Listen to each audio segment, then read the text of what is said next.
क्योंकि इन तीनों भगवानों को खूब पता है कि तुम्हारे कारण ये के जुल्म हो रहा है। किसी का बेटा मर रहा है, किसी की बेटी मर रही है, शंकर भगवान के कारण, यानी मृत्यु के ये देवता हैं, ये संहार करते हैं।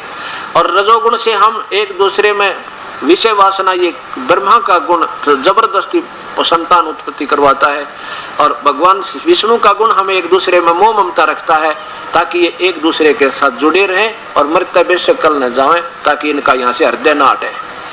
तो ये भगवान भी दुख पाते हुए माँ से कह रहे हैं, माता एक तरफ तो आप कहती हो बेटा मैं तुम मेरे बहुत प्यारे हो, क्योंकि माँ को बच्चे प्यारे होते ही हैं, लेकिन फिर इनको गुण ऐसा बना दिया काल ने, तो ये क्या करें इनके। तो ये स्वयं भी दुखी होकर कहते हैं, फिर हमें क्यों ऐसे गुणों में युक्त कर दिया, अपने में तमोगुण बना दिया, और शंकर विष्णु को सतोगुण और भगवान इसको ब्रह्मा को रजोगुण क्यों बनाया।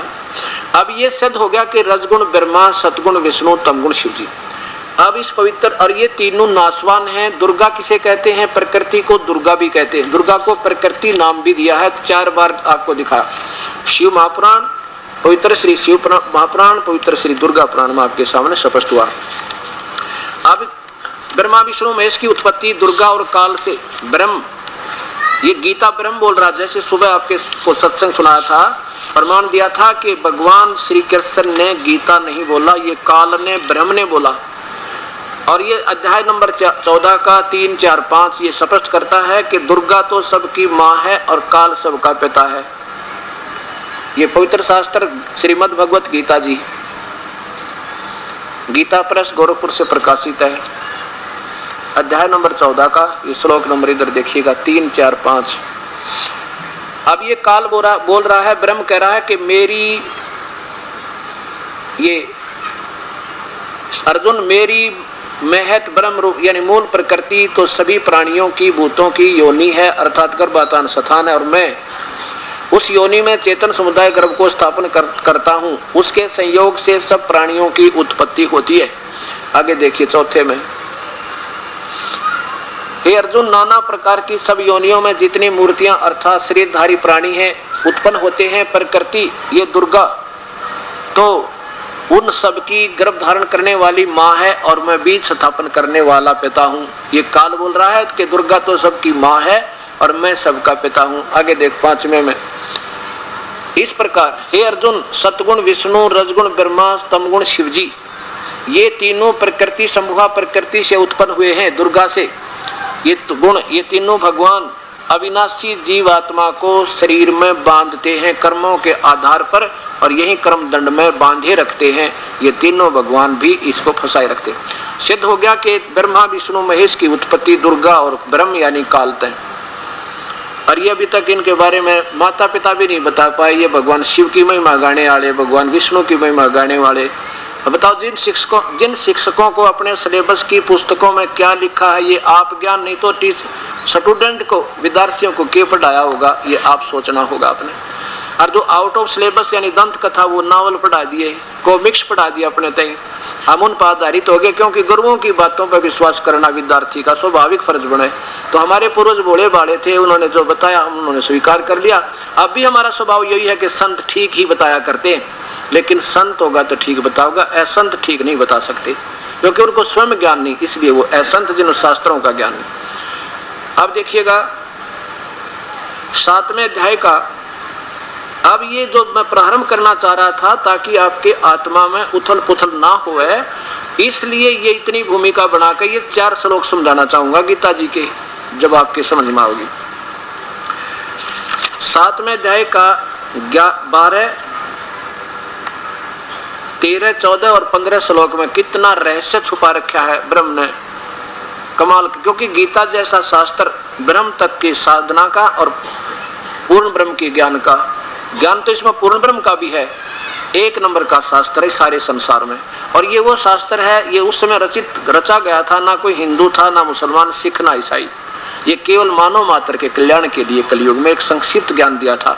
लेकिन इसको भगवान खुद कहता है कि इसको तो वो समझाओगा जो तत्वदर्शी संत होगा, आम संत इस गीता के ज्ञान को नहीं समझा सकता। स्पष्ट भगवान ने कहा है 4थे अध्याय के 34वें श्लोक में। अब देखिएगा इसमें अध्याय नंबर 7 का,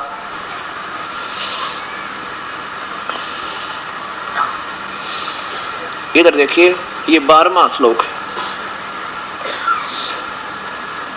ये काल बोलता है, ब्रह्म कह रहा है कि और भी जो सतगुण से उत्पन्न होने वाले भाव हैं और जो रजगुण से उत्पन्न होने वाले, सतगुण विष्णु से, रजगुण ब्रह्मा से, तमगुण शिव जी से जो कुछ भी हो रहा है, ब्रह्मा से उत्पत्ति, शिव जी विष्णु से सतिथि और शंकर जी से संहार, ये जो कुछ भी हो रहा उसका निमित्त मैं हूँ, क्योंकि काल ने ही इनको ड्यूटी दे रखी है। काल को ब्रह्म को 1 लाख जीव रोज खाने का, मानव शरीरधारी खाने का श्राप है, उसके लिए इन तीनों पुत्रों को विवश करके ये काम करवा रहा है।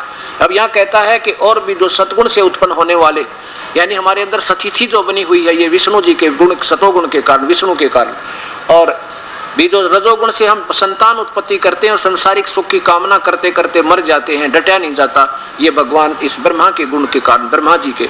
और तमोगुण जो हमारा संहार होता है, हम एक दूसरे मार डालते हैं, काट डालते हैं, कहते ये इस शंकर भगवान के कारण हमारी मृत्यु होती है। कहते ये जो कुछ भी हो रहा है उस होने वाले बात सब उनको सब तो मुझसे ही होने वाला ऐसा जान। ये कितना साफ कहा। और लेकिन परंतु मैं उनमें मैं और वे मुझ में नहीं हैं। जैसे अभी आपने शिव महापुराण में देखा था कि काल भगवान कहता है कि गीता में, शिव पुराण में लिखा है कि ब्रह्मा, विष्णु और शिव इन तीनों देवताओं में गुण है, परंतु ये काल, ये शिव, ये गुणातीत है, इनसे बाहर है। अब ये क्या करता है काल हर ब्रह्मांड में? ये देखिए, ये ब्रह्मा, विष्णु और शिव तो यहाँ अलग से लोक बना दिए, इन तीन स्थानों के प्रभु, और ये इनसे अलग रहता है यहाँ पर, और यहाँ पर ये आकार में रहता है, और जब चाहे यहाँ से बिल्कुल खाली कर देता है इस लोक को, अंतर्ध्यान हो जाता है, और पत्नी को अपनी को यहाँ छोड़ देता है, दुर्गा को। इसका अलग लोक भी है ब्रह्म लोक में दुर्गा का। ये कहता है कि मैं उनमें और वे उनमें नहीं, मुझ में नहीं है, क्योंकि ये इनसे न्यारा रहता है और इससे भी भिन्न बिल्कुल सबसे अलग जब रहता है ये अपना, वहाँ एक ब्रह्मांड में तीनों पुत्रों की उत्पत्ति करके यहाँ आकर विराजमान हो जाता है, और डेली भी यहाँ पर आता है ये, और जब चाहे अपने ब्रह्मांड में जो से में चाहे चला जाता है। ऐसा इसका वर्णन है। अब 13वें नंबर में क्या लिखा है, वही 7वां अध्याय। अभी 12 आपने सुना कि ये तीनों गुणों से जो कुछ भी हो रहा है, सतिथि, उत्पत्ति, सतिथि और संहार, ये मुझसे जान, लेकिन मैं इनमें और ये मुझ में नहीं है। अब 13वां देखो, इसमें लिखा है कि गुणों के कार्य रूप सात्विक, राजस और तामस, इन तीनों प्रकार के भाव से ये सारा संसार प्राणी समुदाय मोहित हो रहा है।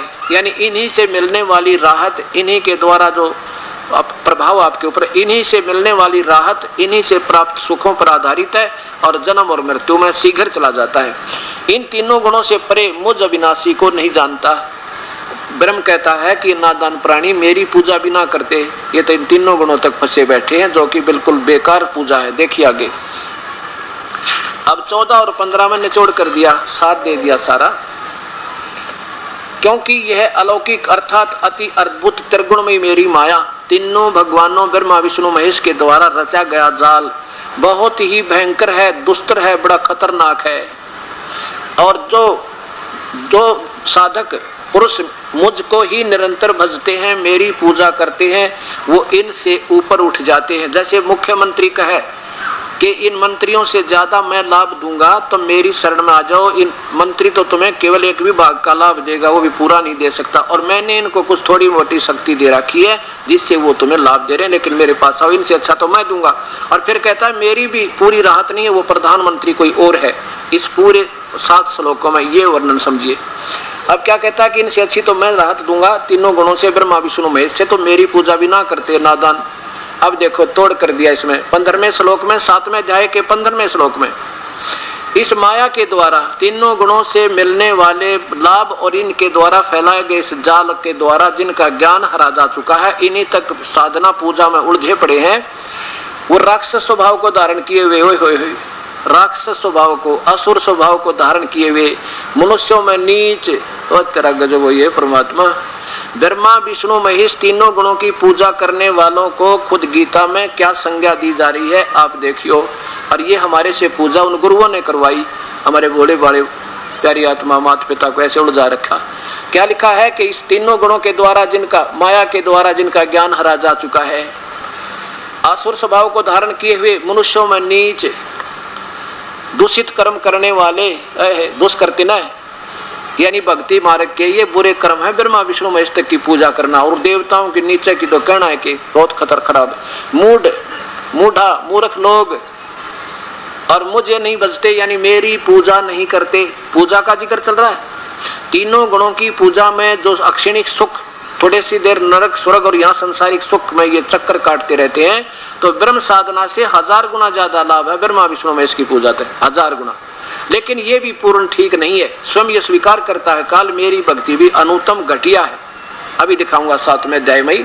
अब ये 15वां अध्याय आपने सुना कि मूर्ख लोग मुझे भी ना बजते। अर्जुन फिर देख लो एक बार 15वें अध्याय का नीचे देखो ना, 7वें अध्याय का 15वां श्लोक। इस त्रिगुणमयी माया रजगुण ब्रह्मा, सतगुण विष्णु, तमगुण शिवजी से होने के पूजा से मिलने वाले लाभ पर आधारित हो जाने से हमारी बुद्धि जो कमजोर होगी, ज्ञान हरा जा चुका है, वो राक्षस स्वभाव को धारण किए हुए मनुष्यों में नीच हे परमात्मा और बुरे कर्म करने वाले मूर्ख लोग मेरी भक्ति भी ना करते, ब्रह्म साधना भी ना करते। अब विचार करना क्यों इन्हें ऐसा गीता जी में क्यों कहा गया कि तीनों गुण रजगुण ब्रह्मा, सतगुण विष्णु, तमगुण शिव जी के उपासक राक्षस स्वभाव के हैं और मूर्ख हैं। देखो ये ना समझना दास को किसी को बुरा भला कहना चाहता, मैं तो शास्त्रों को समझाना चाहता हूं और संतों से प्रार्थना करता हूं अगर दास कोई गलती कर रहा हो तो मुझे बता दें ताकि मैं भी करेक्ट कर दूं, ताकि इस दास के कारण आगे कोई दोषी ना हो जाऊं मैं किसी को गुमराह करने का। अगर ये मैं गलत कर रहा हूं तो कोई मुझे जरूर मिले और बताओ नहीं इसका ये अर्थ नहीं बनता, एक प्रमाण सहित हो। तो भाव ये है कहने का, जैसे रावण ने तमोगुण की भक्ति की थी शिव भगवान को पूर्ण परमात्मा मान के, ओम नमः शिवाय का जाप करके, और ये ऐसी साधना की थी। आज कलयुगी लोग तबे से गुण गावे माहेश्वर के, वो 7 जन्म भी नहीं कर सकते कि यहाँ से अपनी गर्दन काट कर शिव जी के चरणों में रख दी, उसे सैक्रिफाइस कर दिया, बलिदान दे दिया अपने जीवन का भगवान शंकर के चरणों में। अब देखो रावण बुरा नहीं कह सकते रावण को, क्यों? रावण का जो गुरु बुरा था, जिसने उस पैरी आत्मा जिसमें इतना सैक्रिफाइस, अगर उसको सत्ज्ञान मिल जाए सत भक्ति पूर्ण परमात्मा का, जिसमें गीता संकेत करता है ब्रह्म भी कि उस भगवान की भक्ति करो। भगवान शिव खुद कहते हैं इसमें योग वशिष्ठ में वशिष्ठ जी को कहते हैं कि वो परमात्मा कोई और है जिसकी भक्ति करनी चाहिए, जो भक्ति के योग्य है और उसकी साधना जैसा उन्होंने बताया वो बता रखी है। तो उस अब रावण ने गुरु बना रखा था, गुरुदेव ने बताया बेटा ये सदाशिव है ना, ये बस पूर्ण परमात्मा है, इसका ओम नमः शिवाय जाप है और ये तेरे ठाठ कर देगा। ठीक है, ये भगवान वर्कडन देते हैं, जैसा रावण ने उनकी पूजा की उतने ठाठ दे दिए, इतना धन दे दिया, सिद्धि दे दी, आकाश में उड़ जावे हैं, और आखिर में फिर कुत्ते वाली मौत मरा। और ऐसी साधना की कि 10 बार सिर काट कर धर दिया उस शिव जी के सामने, और फिर भी राक्षस स्वभाव का हुआ, राक्षस कहलाया, कुत्ते वाली मौत मरा। इतना नीच अपनी मां ने ठा लिया, यानी सीता का अपहरण कर लिया, इससे गंदा और कौन कर्म करेगा यू, इतना नीच। और फिर मूर्ख समझाए तो भी ना माना। अब ये सारे गुण जो गीता में लिखा है कोई अक्षर गलत नहीं इसका एक भी। फिर भस्मागिरी नाम के एक तपस्वी थे जो शिव के उपासक, और कैलाश पर्वत पर, यहाँ भी इस हर एक लोक में इन्होंने अलग से कैलाश पर्वत की रचना की हुई है, जैसे शिव के लोक में जो नीचे वाला शिव का लोक है, उस शिव के लोक में कैलाश पर्वत के ऊपर जहाँ शिव का घर है, उसके द्वार के सामने 12 वर्ष तक शिरासन पर नीचे को सिर ऊपर को पैर करके और भस्मागिरी ने साधना की। एक दिन पार्वती जी की प्रार्थना पे भगवान शिव ने कहा कि मांग भाई, क्या मांगता भस्मागिरी, बोल साधक क्या चाहता है सेवक तू। भस्मागिरी ने कहा कि ऐसे नहीं भगवान, पहले वचनबद्ध हो जाओ तब मैं कुछ डिमांड रखूं। भगवान शिव बोले भाई चल ठीक है, तो मैं वचनबद्ध हुआ, मांग क्या मांगे कि भगवान ये आपके हाथ का ये कड़ा दे दो, मुझे भस्म कंडा दे दो। भगवान शिव ने सोचा साधक है भाई, कितने अपनी रक्षा के लिए मांगता होगा, जंगल में रहना होता है, इतने दयालु हैं ये मालिक, ले भाई ले जा तू भस्म कड़ा ले ले। अब जब भस्म कड़ा हाथ में आ गया उस नीच आत्मा के, भस्मागिरी के, क्या बोला शिव जी बोले होशियार तने खत्म करूंगा तुझे। क्यों खत्म करूंगा? कि पार्वती को तो पत्नी बनाऊंगा और तुझे मार डालूंगा, अरे तेरा नाश पापी आत्मा। अब बताओ गीता गलत नहीं है, अब साधना ही देखो, मिर्च खाओगे तो मुंह जलेगा भाई, आम खाओगे तो मीठा होगा। अब हम साधना आम के स्थान पर बबूल बीजेंगे तो कांटे ही लगेंगे। गीता के विरुद्ध साधना करेंगे तो हानि हानि है, लाभ कति नहीं। तो क्या बताया कि भस्मागिरी पीछे और भगवान शिव जी आगे आगे। अगर ये सर्वशक्तिमान है, इनका ना विनाश नहीं होता तो भगवान शिव जी ने डरने की कोई जरूरत नहीं थी, भागने की नहीं आवश्यकता पड़ती, क्योंकि ये अजर अमर भी नहीं है और ये सर्वशक्तिमान भी नहीं है, और वही ये भगवान भी है और दयालु भी बहुत है। ऐसी बात नहीं, ये तीन लोग के एक विभाग के मंत्री में जितनी पावर है उतनी तो है ही है इनमें। लेकिन एक विभाग के मंत्री, प्रांत के मंत्री को और कोई मुख्यमंत्री भी बताओ और प्रधानमंत्री भी यही है, राष्ट्रपति भी यही है, वो बताने वाला कति मूर्ख है, उसने क्या है कहानी बेरा, वो तो कति यूजलेस आदमी है। तो आज तक जितने भी ये संत ब्रह्मा विष्णु महेश की महिमा गाने वाले ये ऐसी व्याख्या कर रहे हैं, इससे सिद्ध होता है कि इनके पास वो वास्तविक ज्ञान नहीं है जो हमारे पवित्र शास्त्रों में रहस्य छुपा हुआ है। तो उनके पास भक्ति क्या होगी अभी सोचनी पड़ेगी, अर्थात वो भी ठीक नहीं। वो भी ये दास देगा आपको, ये भक्ति भी जो जहाँ से प्रारंभ होनी है, ये ब्रह्मा विष्णु महेश दुर्गा गणेश, ये जो साधना है जो मैंने प्रारंभ, ये हमारी प्राइमरी की क्लास की पढ़ाई है जो मैंने पढ़ानी पड़ेगी, जो कि इन संतों ने पढ़ाना था आपको, वहां तक की पूजा, वो भी इस दासना आपका कोर्स कराना पड़ेगा। 4 महीने तक ये पूजा भी नहीं कह सकते, ये एक अलग चीज होती है, वो बाद में समझ में आओगी आपके।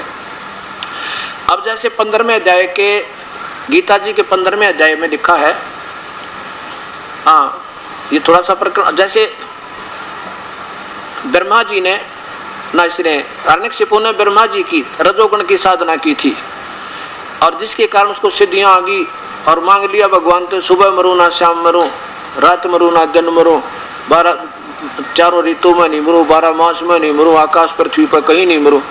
ब्रह्मा ने कह दिया तथास्तु। और फिर क्या हो गया, राक्षस बन गया और कुत्ते वाली मौत मरा, राक्षस कहलाया, रजोगुण पर का उपासक।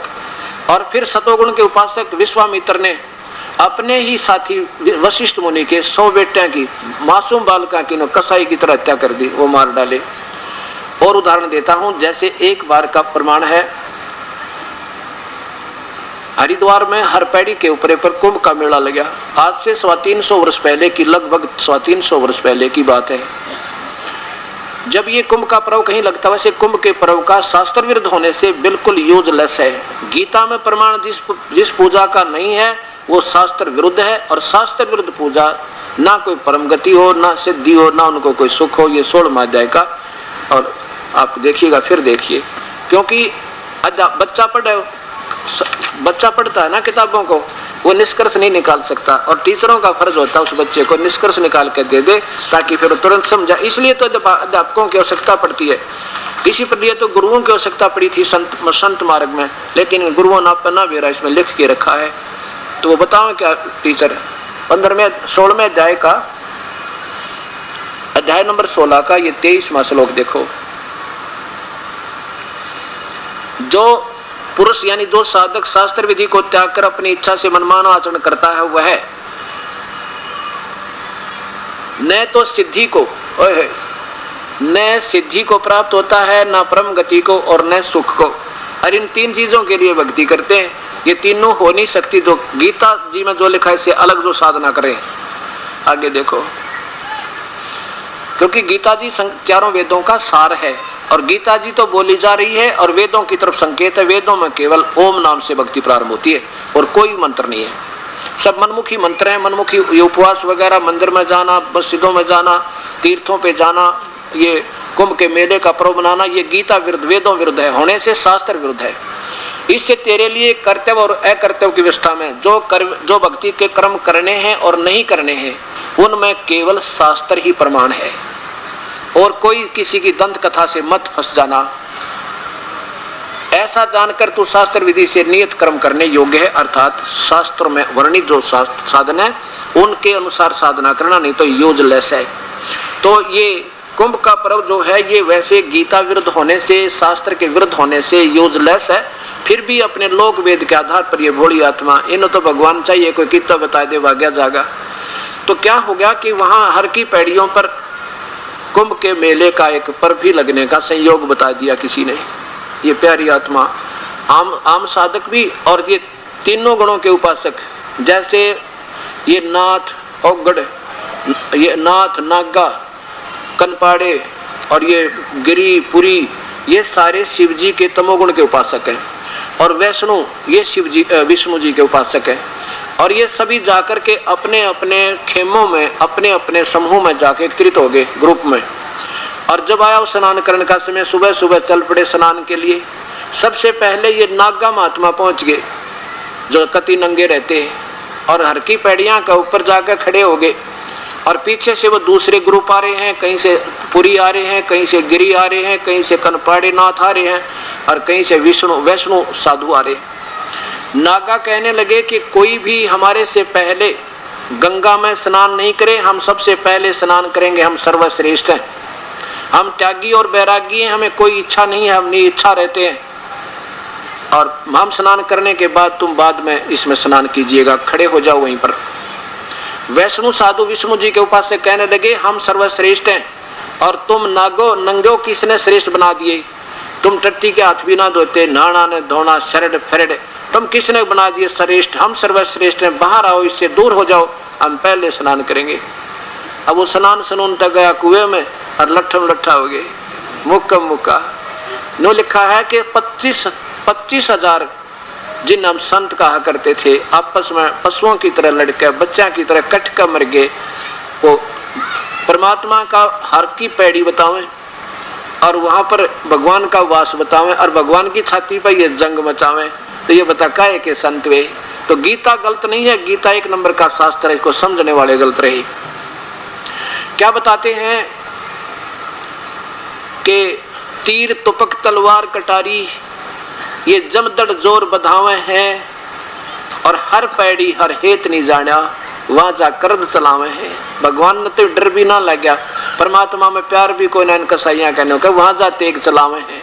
और काटे शीश नहीं दल करुणा, वो संत ने काटे शीश नहीं दल करुणा, करुणा माने दया, और वो जग में संत कवावे हैं, और जो जन उनका उपदेशी हो जा उनको भी नरक ले जावे हैं। ये भी व्यर्थ की बातें हैं, ये भी बैदा है, बैदे से भेद अलैदा। अब ये पवित्र गीता जी में ये सिद्ध करना चाहती है कि तीनों गुण तक के उपासकों। अब देखो ये सोचना ऐसा नहीं, अब क्यों बताया भगवान ने ऐसा, क्योंकि हम विपरीत पूजा कर रहे हैं। कैसे, जैसे 15वें अध्याय में लिखा है कि अर्जुन ये उल्टा लटका हुआ संसार रूपी वृक्ष है, और इसकी ऊपर को जड़ है तीनों, नीचे को तीनों गुण रूपी शाखा है, रजगुण ब्रह्मा है, और सतगुण विष्णु, तमगुण शिव जी। ये देखो, अब इसको समझाने के लिए ये सारी कहानी क्यों ब्रह्मा विष्णु महेश की पूजा को गलत क्यों बताया है, ये अब प्रमाण होगा इसका। अब ये उल्टा लटका हुआ एक संसार रूपी वृक्ष समझो, ऊपर जो सबसे ऊपर के ब्रह्मांड है वो तो वहां पूर्ण परमात्मा रहता सतलोक में, ये तो पूर्ण परमात्मा है। और ये नीचे तीनों गुण रूपी इसकी शाखा, वो तो जड़ है, ये तना पर ब्रह्म है, और ये डार ब्रह्म क्षर पुरुष ये ज्योति निरंजन है, और ब्रह्मा विष्णु महेश ये रजगुण ब्रह्मा है, सतगुण विष्णु, तमगुण शिव जी। ये तो केवल संसार रूपी वृक्ष एक शाखा है, नीचे को टहनी है। अब देखो कबीर परमात्मा ये पूर्ण ब्रह्म अपनी महिमा आप बताते हैं कि अक्षर पुरुष एक पेड़ है, निरंजन वा की डारे। अक्षर पुरुष जड़ जो जमीन से ऊपर नजर आता है उसको वृक्ष कहते हैं, पेड़। अक्षर पुरुष एक पेड़ है, निरंजन वा की डारे, और निरंजन ये क्षर पुरुष ब्रह्म, और तीनों देवा शाखा है, ये पाते रूप संसार। अब देखो ऐसा नहीं है, हम तो और नीचे हैं इनसे, ये देखो ब्रह्मा विष्णु महेश, और हम तो यहाँ लटक रहे इन तक गए, हमारे साथ ये बहुत सुप्रीम है। लेकिन ये सतिथि बतानी पड़ती है कि कौन भगवान कितनी सतिथि का। अब देखो जड़ से खुराक चलती है, इस जड़ से खुराक चलती है, और यही सबका पालन करता है। इससे खुराक तना में, तना से इस डार में, डार से ब्रह्मा विष्णु महेश में, फिर इनसे आगे हमें मिलेगी, हमें तो मिले ही नहीं सेगी। ये अनादरणीय नहीं है, लेकिन हम इनकी पूजा गलत कर रहे हैं, इसलिए ये हमें लाभ नहीं दे सकते। कैसे कर रहे हैं, अब जैसे आप कोई पौधा लाओ आम का, और आम का पौधा लाओगे तो कैसे बीजोगे उसको, ऐसे बीजेंगे, जड़ को तो पृथ्वी में या गमले में दबाएंगे, गाड़ेंगे, गाड़ देंगे, और फिर सिंचाई करेंगे इस मूल की, जड़ की, इसकी पूजा करेंगे तो कहाँ जाएगी ये खुराक, यहाँ आएगी ब्रह्मा विष्णु महेश में, और फिर ये इनका फल लगेंगे, फल इन्हें ने देना हमारे को। अब यहाँ से जड़ से खुराक चलेगी, इसकी पूजा करेंगे तो हमारे हिस्से का यहाँ आवेगा और इनसे फिर फल लगेंगे स्टेनिया के। तो इसलिए ये प्यारे गणे लगा हमने। अब हम इसकी बजाय पूजा इनकी करने लग गए, या गलती कर दी। इनका आदर करना है, इनसे प्यार करना है, इनके प्रति श्रद्धा तो रखनी है, लेकिन पूजा नहीं करनी। पूजा इसकी करेंगे जब ये लाभ देंगे, नहीं तो हमें लाभ नहीं दे सकते। जैसे अब हम क्या कर रहे हैं, अभी तक हमारे से संत क्या करवा रहे हैं, ये ऐसी पूजा करवा रहे थे, हम ऐसे कर रखा था। इस भक्ति रूपी पौधे को उल्टा बीज लिया। इसलिए गीता में कहा कि बालकों का खेल, ये मूर्खों की, बालकों की, नादानों की पूजा है, ये ऐसे नहीं करनी चाहिए थी। क्या बताते हैं, एक साधे सब सदे, एक के साधे सब सदे, ये सब साधे सब जावे, माली सींचे मूल को हो, फले फूले गाए। बिना मांगे देंगे ये भगवान फिर आपको, जब यहाँ इसकी पूजा करोगे पूर्ण परमात्मा की। अब इसके लिए इसलिए बताया कि मूर्खों की पूजा ये उल्टी कर दी, और ये शास्त्र विरुद्ध साधना है, क्योंकि अब मूल को छोड़कर टहनी पूजन लाएंगे। अब 3 भगवानों की सती थी। इसी 15वें अध्याय के 2 श्लोक आपके सामने स्पष्ट करेंगे। ब्रह्म, परब्रह्म और पूर्ण ब्रह्म, क्षर पुरुष, अक्षर पुरुष और परम अक्षर पुरुष, ये 3 भगवान हैं, ब्रह्म, परब्रह्म और पूर्ण ब्रह्म। अब देखिएगा ये पवित्र शास्त्र गीता जी अध्याय नंबर 15 का और श्लोक नंबर 16 और 17 में कति स्पष्ट कर दिया 3 भगवानों की न्यारी न्यारी व्याख्या। ये 15वां अध्याय श्लोक नंबर यहाँ से देखो 16, क्या लिखा है कि द्वौ माने 2, इमौ माने इन दोनों लोकों में, ब्रह्म और परब्रह्म के लोक में, क्षर पुरुष और अक्षर पुरुष के लोक में, पुरुषौ, पुरुषौ माने 2 भगवान, पुरुष माने प्रभु होते हैं, भगवान होते हैं, 2 भगवान हैं, पुरुषौ 2 लोके, इससे पृथ्वी वाले लोक में, इन दोनों लोकों में, ब्रह्म और परब्रह्म के लोक में ये 2 भगवान हैं। कौन कौन? ये क्षर पुरुष माने नाशवान भगवान, ये पुरुषौ जो शब्द है इन दोनों के साथ लगता, जो संस्कृत में अनुवाद करते। पुरुषौ, क्षर पुरुष और अक्षर पुरुष, इसको हटा के फिर लिखा जा सकता है क्षर पुरुष और अक्षर पुरुष। क्षर पुरुष तो नाशवान भगवान ये ब्रह्म है, और अक्षर पुरुष इससे कुछ ज्यादा सथाई वो अक्षर पुरुष यानी परब्रह्म है, लेकिन परब्रह्म भी अविनाशी नहीं है। और 2 ही सती थी जीव की इन दोनों के लोकों में। कौन से लोक में? अब जैसे ये देखिएगा स्थिति, ये पूर्ण चित्र देखिए सारे ब्रह्मांडों का। अब ये तो है क्षर पुरुष के लोक 21 ब्रह्मांड, और ये अक्षर पुरुष के हैं 7 संग ब्रह्मांड।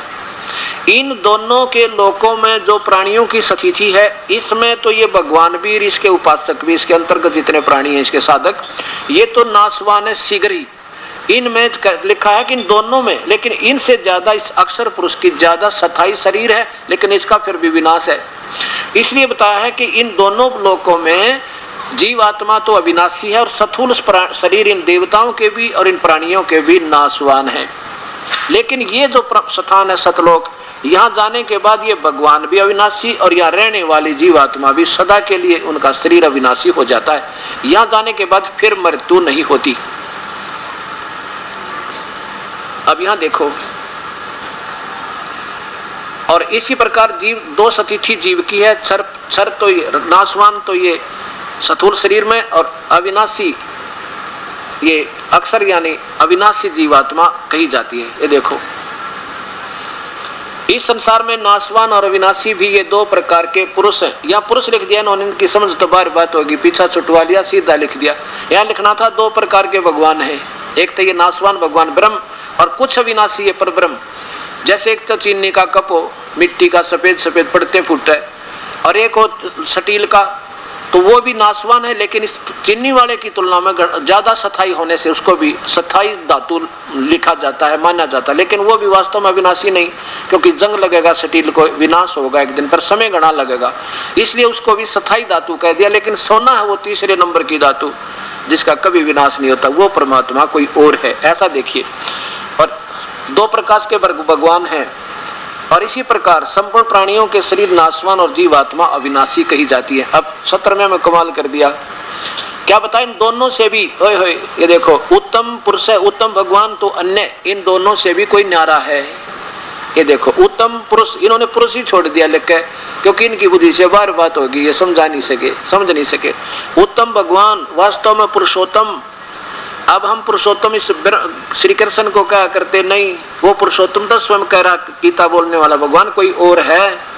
पुरुषोत्तम उत्तम पुरुष यानी वास्तव में पूर्ण परमात्मा तो कोई और है, जो तीनों लोकों में प्रवेश करके ओए होए सबका धारण पोषण करता है। सबका धारण पोषण वो है वास्तव में विष्णु पूर्ण परमात्मा, सबका धारण पोषण करने वाला अविनाशी परमेश्वर परमात्मा इस प्रकार कहा गया है।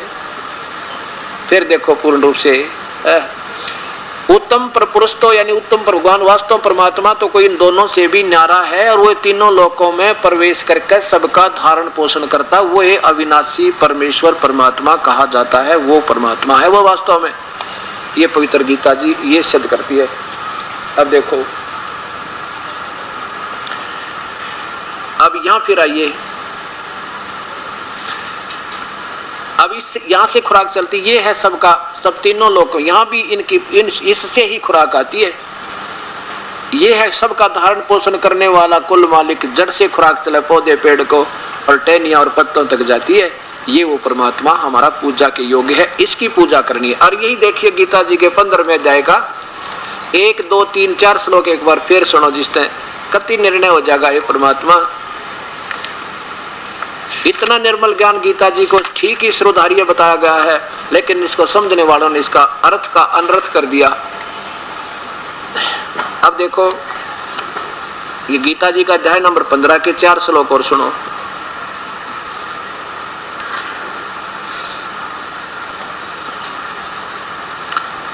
इस प्रथम अध्याय नंबर 15 का श्लोक नंबर प्रथम में निर्णय दे दिया। क्या बताया कि ऊर्ध्व मूलम अधः शाखम, ऊपर को जड़ वाला नीचे को शाखा वाला। ये देखो हिंदी देखो महापुरुषों की, जहाँ इन्होंने ठीक लिखा है बिल्कुल ठीक किया है, और जहाँ इनकी बुद्धि नहीं काम कर पाई तो उन्होंने गोलमोल कर दिया, इसलिए ये सारा ज्ञान उलझ गया।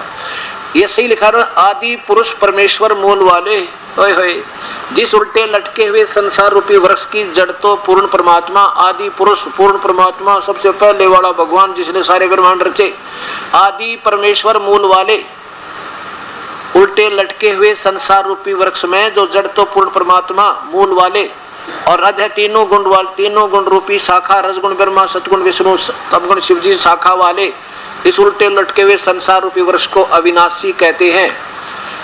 आदि पुरुष परमेश्वर मूल वाले है। अधः शाखम, नीचे को शाखा वाले, तीनों गुण रूपी शाखा वाले, अधः माने नीचे को, अधः शाखम नीचे को शाखा वाले संसार रूपी पीपल के वृक्ष को अविनाशी कहते हैं। और वेद जिसके पत्ते कहे गए हैं, यहाँ देखिए, और उस संसार रूपी वृक्ष को जो व्यक्ति, जो साधक, जो संत यानी मूल सहित तत्व से जानता है, वह वेद के तात्पर्य को जानने वाला स वेदवित। या ये क्या स्पष्ट किया है कि जो इस पूरे ब्रह्मांडों को और इस पूरे संसार रूपी वृक्ष की जड़ क्या है, तना क्या है, टहनी क्या है, डार क्या है, ऐसा जो बता देगा वो तत्वदर्शी संत है, वो वेद के को सही जानता है, अर्थात वो तत्वदर्शी संत है। ये निर्णय कर दिया, सह वेदवित, वो वेद के तात्पर्य को जानने वाला है। और गीता बोलने वाला ये ब्रह्म भगवान कहता है 4थे अध्याय के 34वें श्लोक में कि अर्जुन, मैं नहीं जानता उस परम पिता की महिमा को, उसके बारे में मैं नहीं जानता, बता सकता, उसको तो उन संतों ने ढूंढ ले जो परम तत्व के जानने वाले हों। अध्याय नंबर 4 का और श्लोक नंबर 35 देखो, 34। उस ज्ञान को, यानी मैं नहीं जानता उस पूर्ण परमात्मा के बारे में, उस ज्ञान को तू तत्वदर्शी ज्ञानियों के पास जाकर सुन, समझ, उनको भली भांति दंडवत प्रणाम करने से, उनकी सेवा करने से, कपट छोड़कर सरलता पूर्वक प्रसन्न करने से, वे परमात्म तत्व को भली भांति जानने वाले ज्ञानी महात्मा तुझे उस तत्व ज्ञान का उपदेश करेंगे। स्पष्ट कर दिया। भगवान कहता कि मैं नहीं जानता उस पूरे ज्ञान को, वो तो संत बताओगे। वो संत कौन होगा? तत्वदर्शी। वो यहाँ उसका निर्णय भी दे दिया भगवान ने, कति क्लियर कर दिया कि आदि पुरुष परमेश्वर मूल वाले, अधः शाखा नीचे को तीनों गुण रूपी शाखा वाले, इस संसार रूपी पीपल के वृक्ष को अविनाशी कहते हैं, वेद जिसके पत्ते कहे गए हैं। और उस संसार रूपी वृक्ष को जो संत जो व्यक्ति मूल सहित जड़ से लेकर नीचे तक तत्व से जानता है वह तत्वदर्शी संत है। ये भी बता दिया। वो वेद के तात्पर्य को जानने वाला तत्वदर्शी और दंत कथा बनाने वाला थोड़ा ही तत्वदर्शी होता है। अब आगे देखो, अब दूसरे में क्या कहा है, ये उस संसार वर्ष की तीनों गुण रूप रजगुण ब्रह्मा, सतगुण विष्णु, तमगुण शिवजी, तीनों गुण रूप, ये आगे देखो, ये बढ़ी हुई तो इनकी अपनी सोच। तीनों गुण रूपी विषय पर वाला शाखा, विषय विकारों में उलझाने वाली शाखा, यानी नीचे को टहनी है उस संसार रूपी वृक्ष की, और नीचे और ऊपर ये तीनों लोकों में फैली हुई है। और ये कर्मानुबंधनी, कर्मों में बंधन में बांधन की मुख्य कारण है। ये भी इस जीव को उलझाए रखती है और ये तीनों के तीनों भगवान इन तीनों लोकों में व्यवस्थित हैं। आगे देखो, चौथे में, तीसरे में क्या कमाल कर दिया। अब भगवान गीता बोलने वाला कहता है कि अर्जुन, इस संसार वर्ष का स्वरूप जैसा मैं तुझे बता रहा हूं, क्योंकि इसने तो ऊपर तक मूल वाला बता दिया, नीचे तीनों गुण रूपी शाखा बता दी, बीच का कोई ज्ञान नहीं। तो कहता है कि मैं जो तुझे संसार रूपी वृक्ष का जैसा मैं कह रहा हूं, जैसा सुना है ऐसा नहीं है, ये तो कोई संत बताओगा इसको न्यारा न्यारा। इस संसार रूप वृक्ष का स्वरूप जैसा कहा है वैसा यहाँ विचार काल में, यानी तेरे और मेरे डिस्कशन में, इस गीता वाले ज्ञान में मैं तुझे नहीं बता पाऊंगा। क्यों नहीं विचार में नहीं है? क्योंकि न इसका नहीं पाया जाता, क्योंकि न तो इसका आदि है और न ही अंत, और न इसकी अच्छी प्रकार कोई सचीची है। इससे तेरे लिए इस अति दृढ़ मूल वाले यानी इस संसार रूपी पीपल के वृक्ष को दृढ़ वैराग्य रूप शस्त्र द्वारा काट कर, अर्थात कोई वो संत आवेगा उस सतज्ञान रूपी शस्त्र हथियार सुलझी हुई गुत्थी को सुलझाया काटा जाएगा, इसको यानी अलग अलग किया जाएगा, निर्णायक ज्ञान मिलेगा। वो पूर्ण संत पूर्ण ज्ञान से ही इसको समझा जा सकता है, हमारे से बस की बात नहीं। आगे देखो, चौथे में कमाल कर दिया है। अब क्या कहता अर्जुन, अगर तेरे भाग जाग जा, कभी तेरे भाग उदय हो और कोई संत मिल जाए तुझे इस तत्व ज्ञान के बताने वाला, और फिर उसके चरणों में पड़ जाना और उससे लेकर नाम पे अपना बेड़ा पार करवाना, उसकी भक्ति से वहां चले जाओगे जिसमें फिर जन्म मृत्यु नहीं होती। क्या कहते हैं चौथे श्लोक में 15वें अध्याय का, उसके पश्चात उस परम पद रूप परमेश्वर को भली भांति खोजना चाहिए जिसमें गए हुए साधक फिर लौटकर संसार में नहीं आते, और जिस परमेश्वर से सारे संसार रूपी वृक्ष की यानी सारे ब्रह्मांडों की रचना हुई है, जिसने सारी सृष्टि को रचा है, पुरातन संसार वर्ष की प्रवृत्ति विस्तार को प्राप्त हुई है, उसी आदि पुरुष नारायण के मैं शरण हूँ। गीता बोलने वाला ब्रह्म काल कहता है कि मैं भी उसी परमात्मा के अधीन हूँ, वो मेरा भी मालिक है। इससे इस प्रकार दृढ़ निश्चय करके उस परमेश्वर का ही मनन और निधिध्यासन करना चाहिए, मेरा नहीं। खुद कहता काल के मेरी भी पूजा ठीक नहीं। अभी और बताता हूँ आपको। अब क्या हो गया कि मैं उसके अंतर्गत आता हूँ, और वो मेरा भी पूज्य भगवान है, और उसकी शरण में जाने से ही तुझे क्या होगा कि फिर वहां गए हुए का फिर जन्म मृत्यु नहीं होता। अब 18वें अध्याय का 62वां श्लोक फिर देख लो।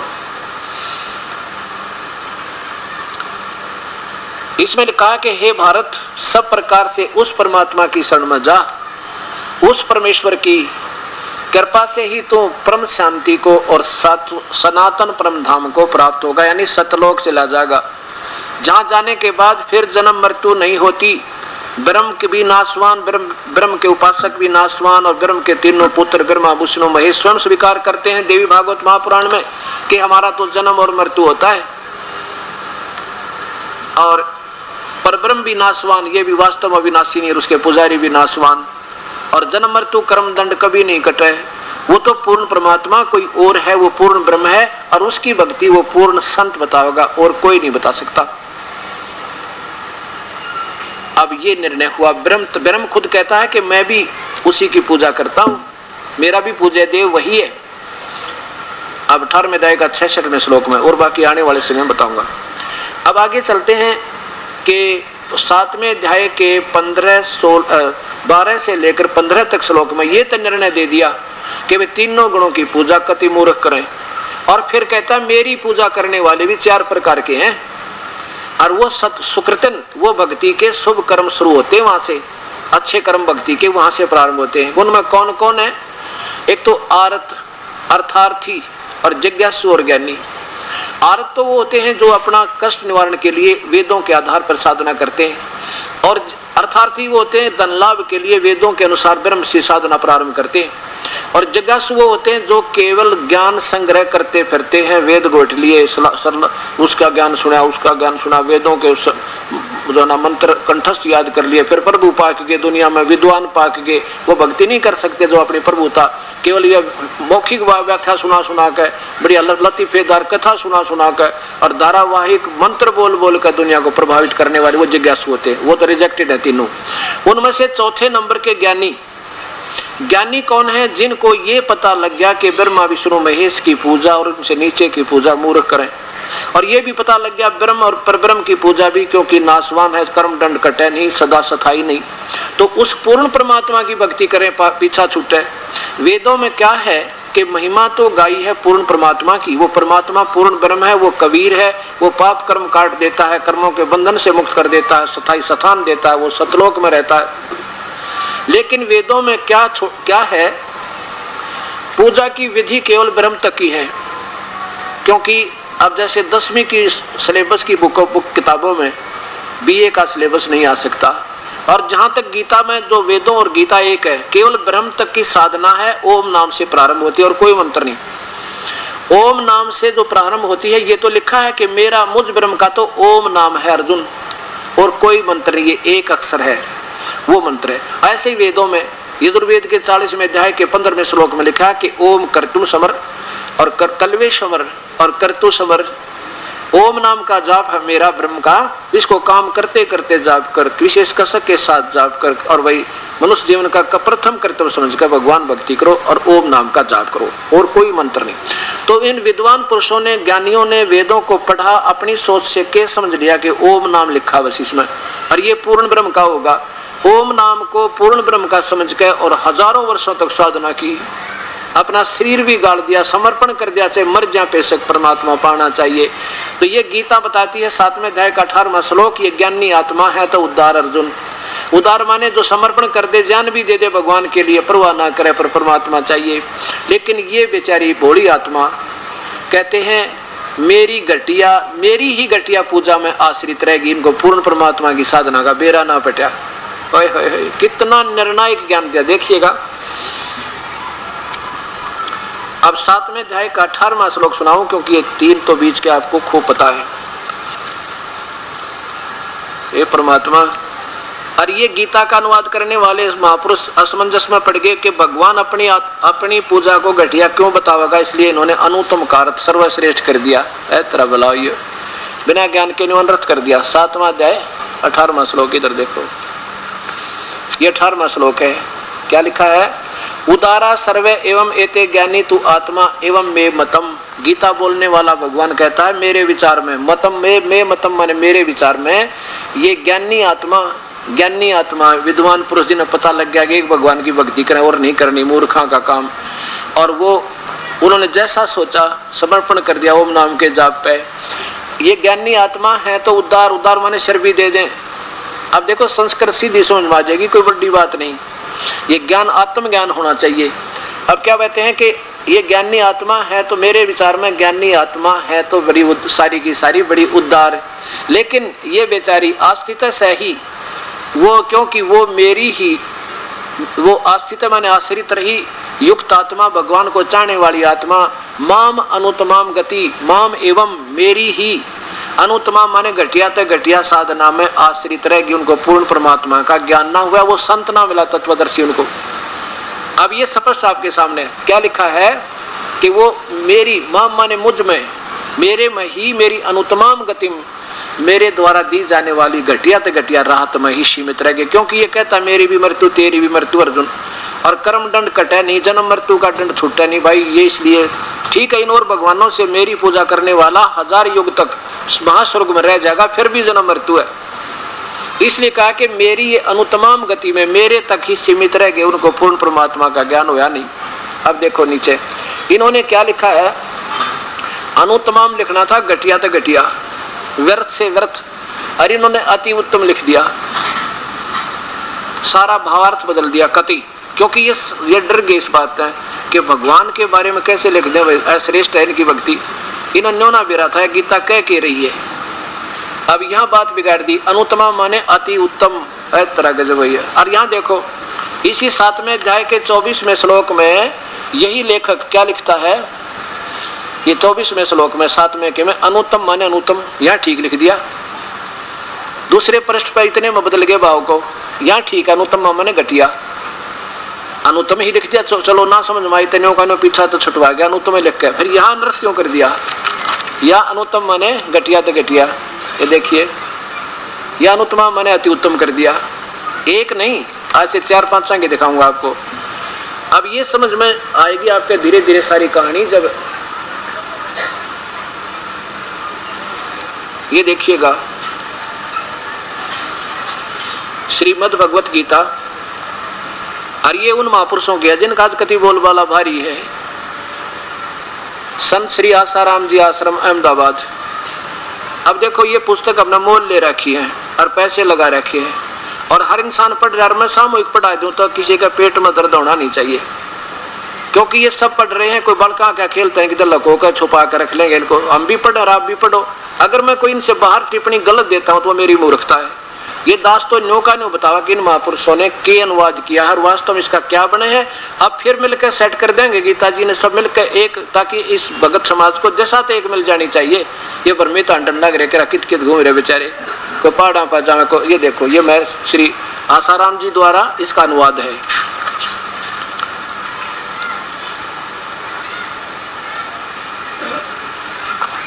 ये देखो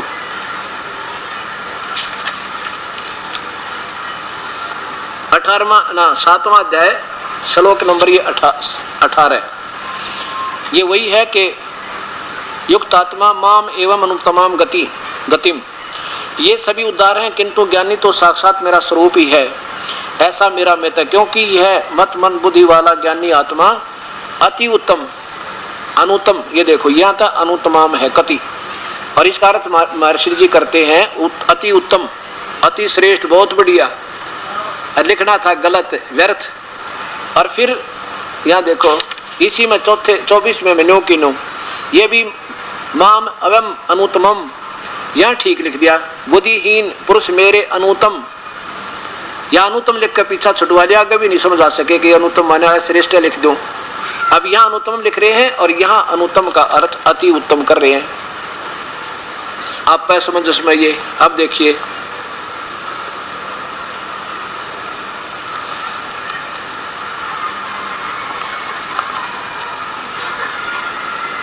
श्रीमद् भगवत गीता, और ये कहाँ से प्रकाशित है? ये श्री आदरणीय श्री हंस जी महाराज, जिनके 2 पुत्र आदरणीय श्री सतपाल जी तथा श्री प्रेम रावत उर्फ बाल योगेश्वर जी, इनके पुत्र तथा शिष्य है। ये कहाँ से? श्री सतपाल जी के आश्रम से प्रकाशित है। मानव उत्थान सेवा समिति, श्री हंस सत्संग भवन, 2/12, पंजाब विभाग, नई दिल्ली से। अब इन्होंने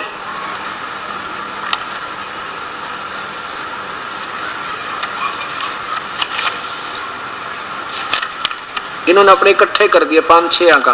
अब वैसे तो इन अलग से टीका करने की आवश्यकता नहीं थी, इनका सबका एक जैसा ही है। ये एक बहुत ही गीता प्रेस गोरखपुर से प्रकाशित थी, इसने लगे रहते फिर भी जैसा। ये है अथ 7वां अध्याय, माम आश्रित से ही युक्त आत्मा माम एवं अनुत्तमाम गति। अब इन्हें क्या अर्थ किया है, ये लास्ट में देखो इधर, उत्तम कर्म करने वाले, इन सब से मैं मुझे वह ज्ञानी अति प्यारा है जो नित्य भक्ति में लगा है, जिससे मैं प्यारा हूँ, आदि आदि।